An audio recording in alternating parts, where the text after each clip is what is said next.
You are not broke. Rent is covered, there's money in savings, and yet, the day your paycheck lands, you're sitting there thinking about a $90 dinner, a pair of shoes, or some appliance you've successfully ignored for 3 months. The day before payday? Nothing. The day of payday? Ambition. Nothing changed except a number in your account flipped. I have done this. On a Tuesday, when I had plenty of money, and I knew it was happening while it was happening. Didn't matter. A behavioral economist named Richard Thaler noticed this about 40 years ago. He called it mental accounting. He won a Nobel Prize for it in 2017. The discovery was worth a Nobel. The part that should bother you is that you were already doing it and couldn't stop. Here's the number. More than half the population spends over 25% more on days they get paid compared to every other day of the month. That figure comes from a peer-reviewed study that tracked actual transaction data across one country's entire population over 4 years. Iceland, if you want the footnote. Near universal digital payments meant researchers could see every transaction, every purchase from most of the population at once, and US data has pointed the same direction since. They controlled for holidays, day of week, and individual spending habits. More than a quarter more. Not because of necessity, because payday. The researchers then checked whether this was just people with empty accounts catching up. It isn't. Only about 3% of people in the study had less than 1 full day's spending in savings. The "I needed to" explanation has been ruled out. The "I felt like it" explanation has not. So, here's the thing that actually doesn't add up.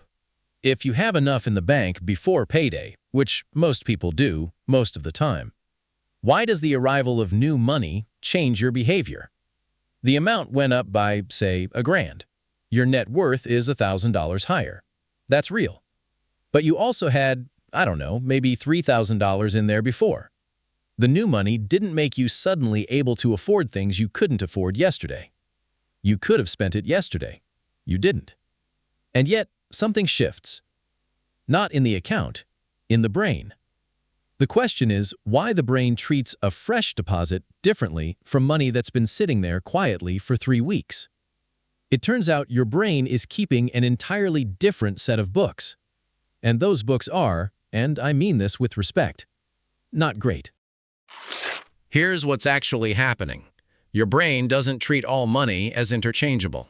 Economists call this property fungibility, meaning a dollar is a dollar, wherever it came from, whatever it's earmarked for. On paper, yes. In your head, no. What Thaler's research established starting in 1985 is that people sort money into informal mental categories. Think of them like filing drawers. Some money is current income, the stuff that just arrived. Some money is current assets, things you've saved up. And some money is distant future stuff, retirement, emergency fund, the abstract pile you don't really picture touching. The key insight is that these categories don't feel equally spendable.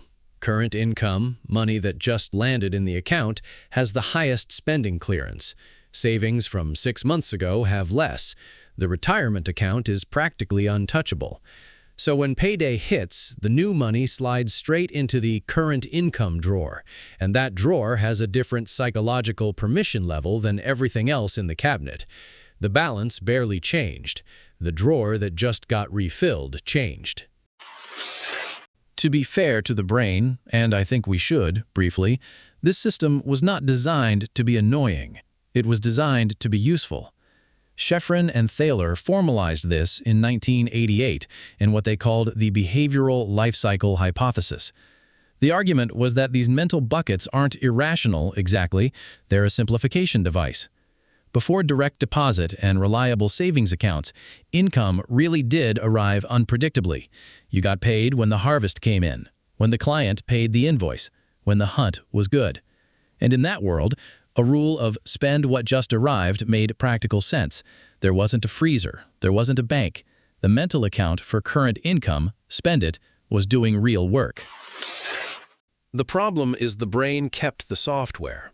It still treats freshly arrived money as the thing to act on, even though most of us now have stable accounts where nothing about a paycheck landing means act now. The world built bi-weekly direct deposits and compounding interest accounts. The brain filed that under irrelevant updates and kept running its original logic. Thaler actually argued this system has a genuine upside. The same mental architecture that fires on payday also makes it harder to raid the retirement account. Money parked in future income doesn't feel like money you can touch. Annoying when you want to, surprisingly useful when you don't. The bug and the feature are the same line of code. Here's the part I had to read twice. The same brain glitch that makes you spend 25% more on payday, governments use it on purpose. Economic theory predicts something tidy. When people receive a windfall, a stimulus check, a tax refund, they should spread that money sensibly across their lifetime, spend a little extra every month forever, rather than blowing it all now. That's the rational prediction, but that's not what happens. People spent 20 to 40% of pandemic-era stimulus payments in the quarter they received them. The reason, per Pagel's research, is that a lump sum payment lands in the current income mental account. Your brain treats it as something that just arrived and needs acting on, not as a small addition to your total lifetime wealth. So people spend it, which is, for fiscal stimulus, the entire point. The government was counting on your broken bookkeeping. It was not an accident. They needed you to spend it fast. And it's not just the government. There are other people in the room who understand your payday psychology better than you do. They've built it into their pricing. Economists Justine Hastings and Ebonia Washington published a study in the American Economic Journal in 2010 using actual scanner data from grocery stores. What they found? Grocery stores near benefit recipients, households who receive payments at the start of the month, charge higher prices at the start of the month. The stores know when your mental current income account fills up. They know you're less price sensitive in that window, and they price accordingly. You are spending more on payday. You are also, in some cases, spending more at higher prices on payday, both because your brain gave you permission and because someone with a spreadsheet figured that out and put it in their pricing model. The store has your payday in its calendar. You almost certainly do not have theirs. Now, to be clear, this research focused on benefit recipients and the start of benefit months specifically. It hasn't been documented to the same degree for ordinary paychecks across all grocery stores, but the principle is the same. The moment people feel flush, demand goes up and price sensitivity goes down. Retailers know this. They've known it longer than the academic literature has. So let's close the loop. You don't spend more on payday because you have to. The study ruled that out. You're not catching up on necessity. You're responding to an internal signal.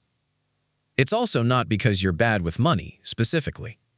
The same pattern holds across income levels, demographics, and people who would absolutely tell you they're careful with their finances.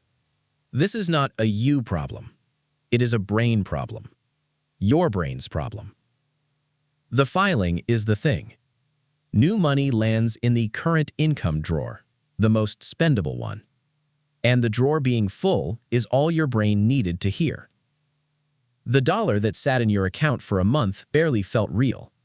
The dollar that just landed feels like it's asking to be used. You kept the old budget software. The software thinks income is unpredictable, temporary, and worth acting on immediately. It was correct once. It hasn't been updated. And the really strange part, genuinely impressive in a horrible way, is that this quirk is so reliable and so thoroughly documented across millions of real transactions that governments use it as a macroeconomic lever. Your broken bookkeeping is load-bearing infrastructure. The whole system kind of depends on you doing this. Incredible. Not great for you specifically, but as a design for moving money through an economy, genuinely impressive. If your brain doing this is annoying you, and fair enough, the card one is somehow worse. there's a whole separate mechanism that makes you spend more just by paying with plastic instead of cash, and it's just as well documented and just as inescapable. That one's right there.